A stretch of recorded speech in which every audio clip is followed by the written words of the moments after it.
Ce n'est que dans la mort, finalement, que l'homme Jésus a pu apprendre à quel point le Père l'aimait.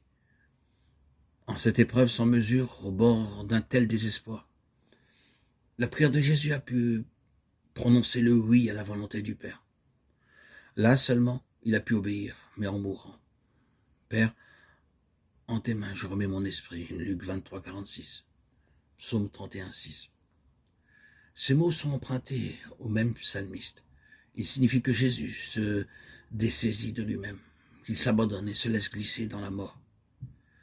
Le mourant a toujours tendance à se cramponner à ce qu'il croit être la vie. Jésus aussi a connu cette crispation inévitable et presque ontologique. En tout homme, elle est une trace du péché.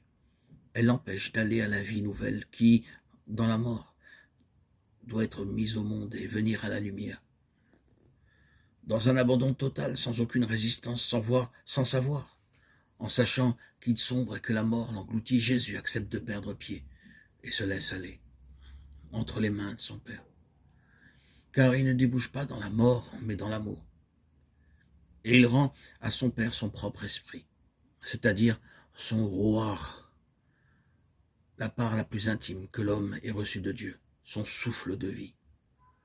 Roar en hébreu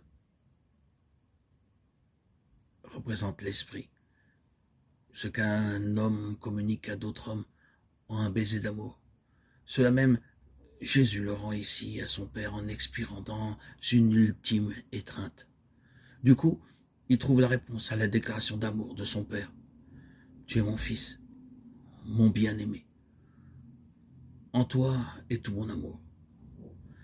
Jésus eut besoin de toute sa vie d'homme pour pénétrer jusqu'au cœur de ses paroles. Maintenant seulement il sait. Maintenant seulement il peut vraiment prier. Dans la mort seulement,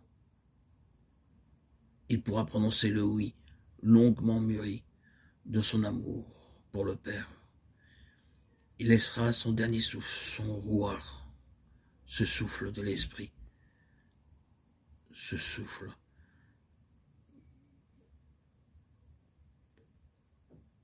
Il le dira dans sa plénitude en paix au-delà du désespoir et du doute, par son dernier souffle. Sa prière est un baiser d'amour dans lequel il exhale ce dernier souffle. Père, en tes mains, je remets mon esprit, mon rouard, cet esprit que tu m'as donné pour accomplir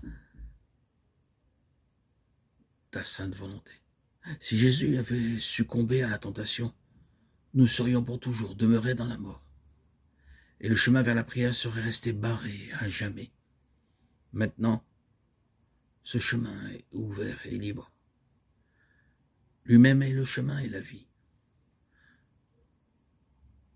Jean 14, 6.